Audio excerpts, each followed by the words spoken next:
Hey everyone, this is Janine. I'm returning for part two of my journey. As I said, I would do one every week. I'm a little behind by a few days, but that's all right. I'll catch up.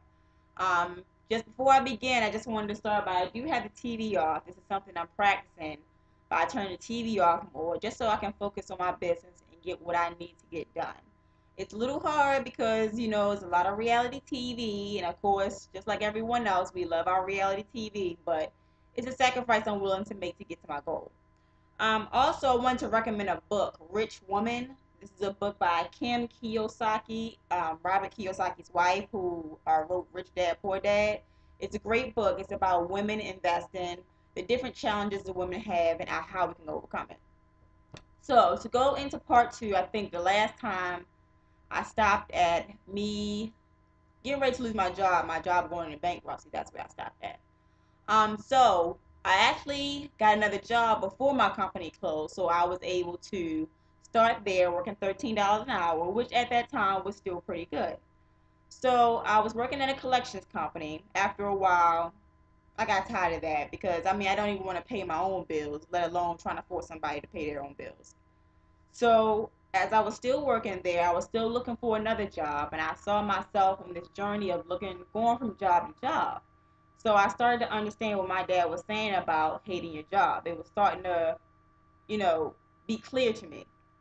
Anyway, around that time, I think I was about 20, 21 years old. I got engaged and got married, which at this time I figured, me being married at that time, and also I'm gonna have two incomes in the household, gotta be a little bit better. Afterwards, a few years rolled by, two incomes, it was a little better, but it wasn't my goal. So at this point, I knew I wanted more. I knew I wanted to invest in real estate, just didn't know how. Went to seminar after seminar, and which a lot of them have to be great programs, I'm sure, but they range anywhere from 5,000 anywhere up to 100,000, which is money I didn't have. So what I did was I just started saving a little bit at a time. I think I saved about $20 a month, so I can start building up my nest egg for when the right opportunity come along. Um, about a year after that, probably about 4 years into me being married, I got a divorce. So this was probably, I would say, the hardest part for me, because not only was I getting a divorce at this time, I also had dropped out of school, as I mentioned in the first tape, well, the first video. And the job I had wasn't really working out. At that time, I wasn't working because I was on medical leave for a car accident. So, as you can imagine, at this time, it was really hard for me to catch up.